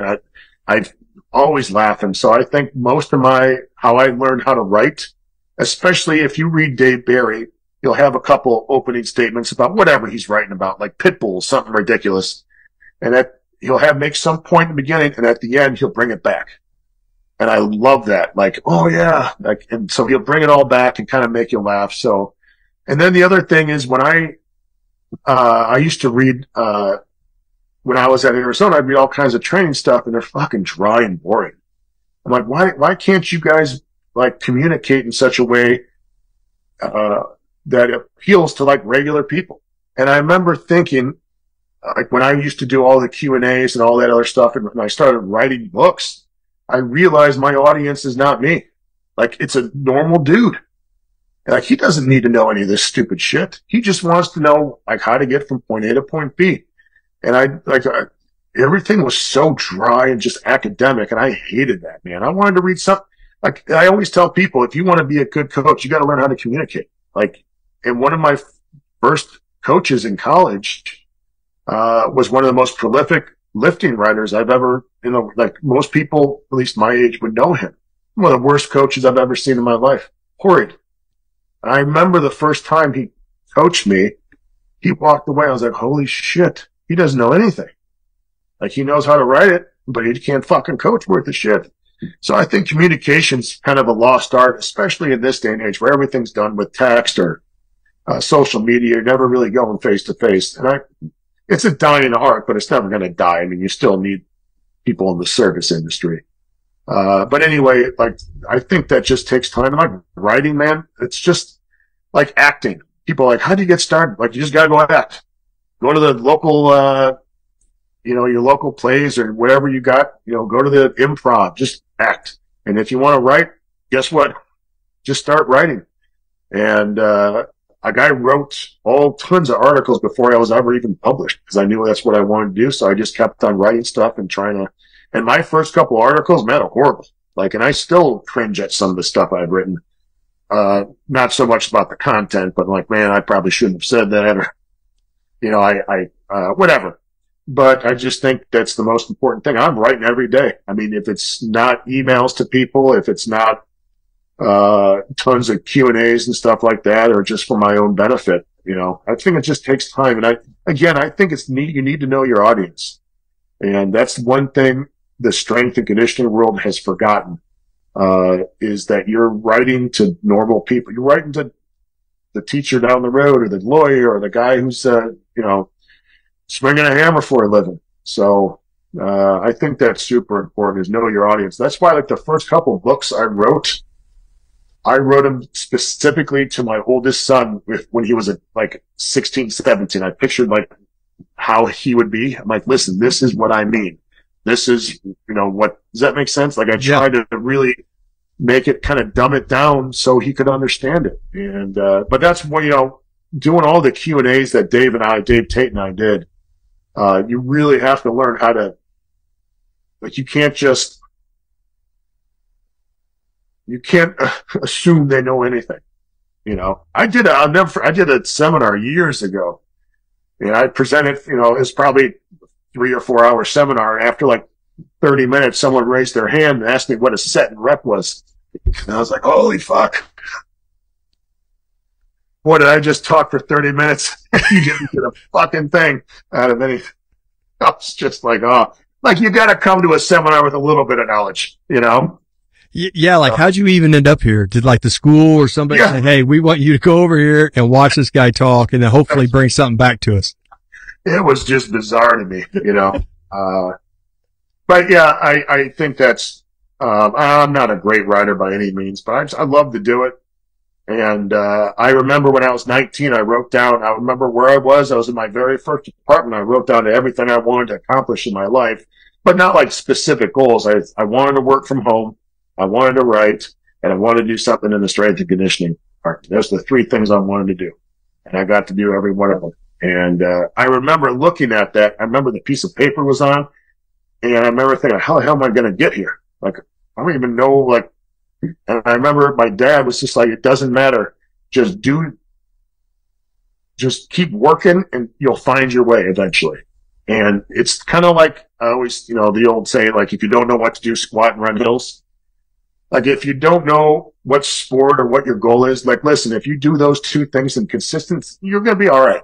You know, you can tweak things later, but let's just get on the right path right now. So, but yeah, I think, I think I read an old paper of mine. I don't know how I found it from my creative writing days. And I was like, oh my God, was I horrible? How did she give me an A on this? It was one of the worst things I've ever read. So anyway. So graduation time's almost here. You're getting ready to let go of a bunch of seniors that you've really grown pretty fond of, I'm sure. Mm-hmm. Now they're starry-eyed. Some of them are nervous. Some of them got their foot against the door to keep from getting pulled out of that place. Some of them are already out the door. Oh, yeah. Now, with the experiences you have, what advice would you give them? I mean, you hopped on a plane. You went to Arizona. You walked on what a terrifying experience that must have been. So with what you've done, what advice do you have for some of them senior kids as they're getting ready to walk out the door? Just so everyone's clear, I grew up in Chicago. I went to the Air Force Academy for 2 years. I left, enrolled at the University of Arizona just because it was the farthest thing away. I just wanted to go. I couldn't wait to go. The University of Arizona is in Tucson. I flew into Phoenix. I had no way of getting there. I had to find a way to figure out how to get to Phoenix. All I had was a backpack. Or not backpack, a duffel bag and like some kind of bag. And I remember like, what was I thinking? What were my parents thinking? Here we go. And my advice, man, I tell the kids all this all the time. I said, listen, you got to be smart. Don't do dumb shit, but take as many chances as you possibly can when you're young. And that doesn't mean like shooting heroin. Man, if you want to go do something, if you want to go do it, because when you're young, you got no consequences. Like you don't have like a family or a mortgage or any other shit. Man, go do as much awesome, crazy shit as you possibly can. Whatever you really kind of want to do. Now you also have to be smart and prepare for your future and stuff like that. But, don't sit on the sidelines and be scared. Go west, go east, go south. Or if you have to stay at home, man, try and start some kind of business and then try and climb Mount Everest. Do something because you're physically, because I've dealt with a whole bunch of injuries and stuff and I miss being healthy. And the only thing I regret is not doing more stupidly, physically awesome, horrible to the body stuff. I really do. That's the only thing I regret. I got to do everything I want to do, but I wish I would have wanted to do more. And, I am very lucky that I had fucking out of this world parents. And, I struggled for a long time, obviously, really until I was 36. I had not doing great. I wasn't like living on the streets or something, but I was not where I really wanted to be. But all that time that I took of doing all that, all those Q&As at EFS, and it's hard to understand. I was doing thousands and thousands a month of answering for free, thousands of emails and Q&As and stuff. And so when I finally released 531, like I had built such a natural audience, I didn't have any plan for any of this shit. Nothing. And Dave will back me up. He's like, you're the worst business dude in the world. Like, thank God you don't work here anymore. But you know, I just loved what I did. I love it. And that's one thing I saw an interview with like a big time college strength coach. And he's like, you know, like 6 years ago, I kind of thought this would be kind of cool to do. You know, he just knew the right people. I'm like, man, because I looked at him like, he doesn't really look like he loves lifting. Like you just tell. Mm-hmm. And I just like, man, like I'm happy that he's got this kick-ass job. And I'm like, man, he doesn't love it. Like, you know, and, doesn't mean he's bad at it or anything. I just thought that was really weird. So, but man, I tell these kids just like take chances, like go out and do stuff. Because before you know it, you're going to be 40 years old, you know, and you're going to wish you would have done this and that. And, so like I have my oldest son is going to be 19. He's 18 right now. And I tell him all the time, like, you know, I expect you to do the right thing at all times, high character and all that bullshit. All that stupid stuff, doing the right thing. And I'm like, man, go out and do stuff, man. I don't care what it is. Have a great time. Because, and then, you know, I tell him, like, remember when you were a freshman in high school? It's like, oh my God, it was like just the other day. I'm like, life goes even faster. So, you only get one go. And yeah, I was walking, I was doing a weight vest walk and I called my old man up and I'm like, dude, you know what the worst part about life is? He's like, all right. Because I always just slam my dad with anything. Like, listen, I'm like, it sucks we only got one of these. You know, it really does, because I was thinking of all the stuff like I wish I would have done. Even if I would have taken a different road, I would have never ended up here. I get that. But man, it'd be awesome to go back and be like, let's see what I could have done if I would have went this direction and did something like that or went over here, you know? And, but yeah, like I will say I'm super happy because I got to do everything. Like I always wanted to play college football. Like that was to me, if you would have told me like, listen, you will start for 4 years as a Nebraska fullback and you will kick ass, all that stuff, and you're dead at 50, I would have signed that paper 100%. 100% when I was a kid. That's how much I wanted to play. And, but you know, I'm living for still here, so I didn't sign any fucking. The right deal didn't come across your desk. Yeah, huh? yeah.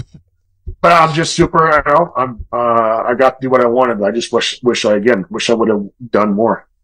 And, that doesn't mean I can't go do stuff, but, you know, when you're 22 years old, you run a 6-minute mile and squat 500 pounds for 3, you know, you can do a lot of shit physically, you know? You know? Dude, when I was a junior in high school, I ran a 11:52 mile and squatted 400 for 10 at 170 pounds, 75 pounds. And, if I always say, like, if I would have had videotape of the shit that we did training wise and some of the stuff, you wouldn't believe it. And, like I would have been a YouTube star for a while. Of course, like, I'm so glad. Imagine the ego. Oh, that would have been intolerable. I was intolerable as it was, pretty much. Yeah, you put a little bit of a social standing behind you and a little bit of money in your pocket. Yeah. It was my first time I wrote 531, I made more money in 2 weeks than I made the entire year. Man, that's incredible. And I remember thinking, like, what the fuck am I working for? What a waste of time. But if it was like, you know, it was a weird feeling because I had not made much money. I was not very, like I said, I wasn't poor or anything like that. But man, I struggled like everyone else. And, boy, does life there's a point where like there's diminishing returns, but I always laugh and like, money doesn't buy happiness. Like, well, fuck you. You've never had to scrape to get a fucking soda, you know, at 7-Eleven or, you know, find out just to get gas in your car. And I wish more people, you know, part of that too is my wife and I live so fucking below our means. It's stupid. Like we're the kings of living below our means. So we don't have the stress. But, I would urge anyone, especially, you know, middle age or even if you're 20, learn how to live. You don't have to be horribly frugal, but learn how to be smart with your money. it'll pay off, man. Because my wife and I never fight. And I think part of it is we don't have any money issues because we don't spend any money. You know, I couldn't relate to that. That's what me and my wife decided we would do is, let's get our girls off and let's get them through college. And then if we want to do something, let's do it. But until then, I'm not trying to impress anybody. You talked about it there a minute ago. Dave said you were a terrible businessman. That's almost a freeing feeling because I tell the guys in the gym that all the time. I'm a horrible businessman. I'll come up with great ideas, but then I'll just give it to them. You know what I mean? I can't bring myself to charge them. I'm like, here, just take it. That's why my wife does all the business stuff for us. But that's, she has the background and she owned a gym, a very successful, private gym in New Jersey, and, was on it working with athletes and working with regular people, all that stuff. And she's like, I'd just rather be behind the scenes. So I'm okay with that, man. I don't want to do tax stuff. I don't even know any of that. Like, I just don't know. And, I'm fine with that. So, but anyway, it's been, I found a great woman and that's rare too. I really do. I've already been divorced once and it's tough. So my advice is hire the best lawyer you can. You got to take a loan out. I do it. I'm not joking. Holy shit. I hired a fucking bulldog. Oh, best thing I ever did. So, but I got my son, my oldest son and I are like, I don't know. He grew up in Texas. I lived in Ohio. So I flew out like once to twice a month. And, as expensive as that was, and that really, was tough on me emotionally and financially, obviously. But I learned a valuable lesson. Your kids just want to spend time with you. It doesn't have to be, you don't have to go to the national parks with your kid or go here and here. He just wants to hang out. And so we spent a lot of time in hotel rooms playing video games, playing Nerf guns. And, so we have a very different relationship than I think maybe a lot of dads and sons because we had condensed, intense time together. But, I urge every parent, man, the kids just want to hang out with you. It doesn't matter. Like if they like doing something, just do it with them. If you like, working on your motorcycle, have your kid come out there and just, you don't have to teach them anything. Just hang out, man. They just want to be with you. So, I mean, for the most part, until they're teenagers, they become assholes. Yeah. Then they don't want nothing to do with you and you embarrass them. And But I was very lucky because of, my oldest, I didn't get to see him like a regular dad. So he was never embarrassed and I never really got that from him. So I was very lucky. So, but he's also a pretty mature child. But anyway. All right. I've probably kept you longer than you ever intended to be on here with you. Yeah, I gotta get rolling. Go ahead, give me one more question. No, man, I'll wrap it up. I can't thank you enough. This is the one podcast. If I could only do one, this is the one I would have picked. Well, I appreciate it. Thank you. So for you to hang out, we talked about everything. I mean, we had a great conversation pre-podcast. The podcast was amazing. So, thanks for taking time because I know you've done major big podcasts, but thank you for taking time to hang out on a small. Not a problem, man. Not a problem. Glad to be here. I'm, thankful. Like, I don't like doing any social media. So anyone that wants to do it for me, fuck it. I'll get on board. Dude, you know what? You look like Mitch Trubisky. Holy shit. That's from a guy who grew up in Chicago. That's not a good thing. Well, then why'd you call me that? You could have just let it He's go. He's a very handsome dude, but dude, you're going to get run out. You go to Chicago, you're going to get. I don't have any. Listen, I watched the Bears draft. I don't really keep up a ton with pro football, but I remember I watched them when they were coming. I'm like, how are they going to fuck this up? And sure enough, they took it. They fucked it up. And I don't know who they picked, but that's my first thing. Like, I don't know who that is, but he's going to stink. That's kind of like the Chiefs and Blackledge. Dan Marino and John Elway were in the draft and God. I tell you what, he's a pretty good announcer. I don't mind Todd Blackledge at all. But yeah, fucking Penn State, he was like a supplemental draft pick. Right? Wasn't yeah. Weird. And the Chiefs didn't draft another quarterback in the first round until Patrick Mahomes. God. Well, man, when Schottenheimer was there, you guys had Barry Word, and Christian Okoye. And I remember watching this. Dude, Barry Word was your speed back at 245.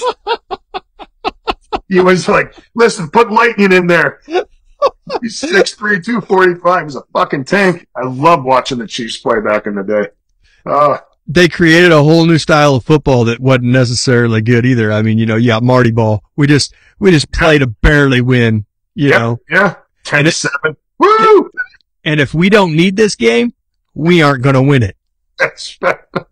Yeah, they didn't do very well in the playoffs, right? That was the whole. No, we got beat by Denver every time, Yeah. Now, Elway was phenomenal, but still. Yeah, that's what I think. It's going to be tough for the kid from Buffalo with Mahomes. Like, they're going to have to pull something out of their ass to beat the Chiefs. And I tell you what, every Texas Tech quarterback has been a bust really in the NFL. And I remember when Andrew Reid drafted him, and I was like, holy shit, he knows, because Andrew Reid's a fucking genius. Mm-hmm. And I remember thinking, well, he knows something that we don't, because it's easy to throw up big numbers at Tech. And I remember thinking originally he's not going to do anything, Mahomes. And I remember as soon as he got the Andy Reid seal of approval, I'm like, dude, this kid's going to be good. But I don't think anyone thought he'd be this good. Andy Reid is like the Mike Leach of professional ball. He's like a mad scientist. Yep. And I always cracked up when why isn't Bieniemy getting any of the offers? I'm like, you think Bieniemy's coaching anything in that fucking offense? Really? He's there to, he's getting I'm not saying he didn't do anything, but I think I always laughed about that. I'm like, Andy Reid's doing everything. Dude's a genius, man. Anyway, all right, I'm going to get rolling here. All right, man. See you. Thank you very much. I appreciate it. Thank you so much, man. I appreciate it.